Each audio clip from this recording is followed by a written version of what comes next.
Mr. Joseph, please come in. Can I get you anything? Water, tea, or coffee, perhaps?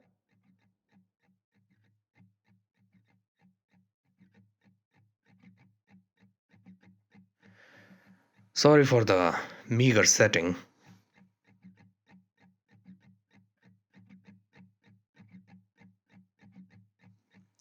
To be honest, I didn't believe you at first. When you said you were not with the government.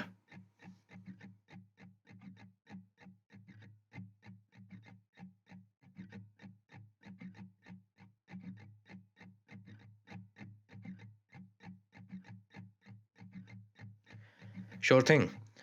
I woke up around 9 o'clock, as per usual. I had breakfast, some eggs and bread. I got dressed and I went to work. I work at the steakhouse 2 streets down. I'm a chef.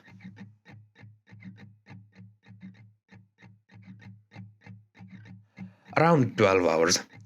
10 in the morning to around 9 or 10 in the evening.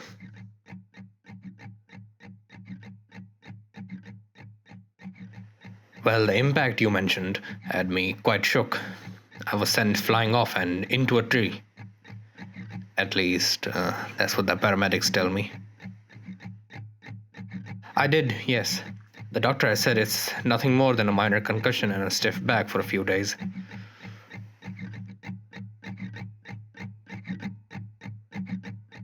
By it, you mean like nothing I have ever seen. My grandmother back home in Pakistan, she used to tell me stories that described things like this. It was strange, Mr. Joseph. It felt like I was there for hours, but it had only been 5 minutes before I started hearing the sirens. It is difficult to put into words. It looked like a person, a man. I had barely recovered and he was already standing in front of me. He seemed like as tall as any man, and yet his presence spanned the sky as far as I could see. No, his presence was... there was a light, nearly blinding. It looked like daylight at 11 in the evening. It surrounded everything. Despite that, it was really cold, as if he were made of ice, emitting freezing air. Yes, and it was loud, very loud. My ears were ringing the whole time. But he was not making any sound, Mr. Joseph. At least he didn't seem to be, I think. A name? Yes, he did. Of course, Mr. Joseph. He said his name. I'm sorry, I'm just...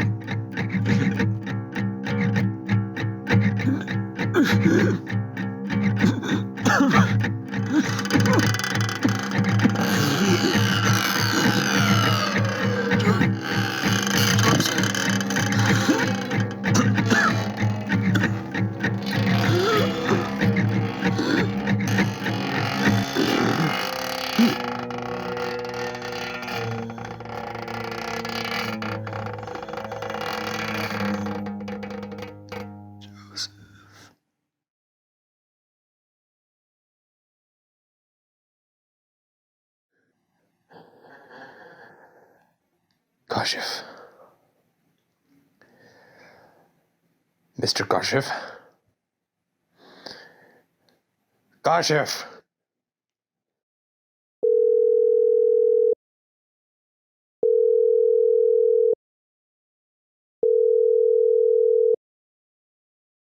Hey.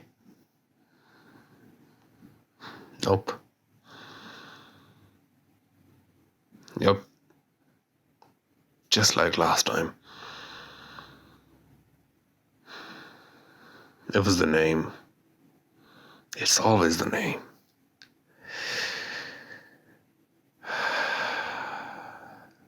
No. I'll handle this. Yeah, don't worry. I'll handle this. Don't worry. Another one bites the dust.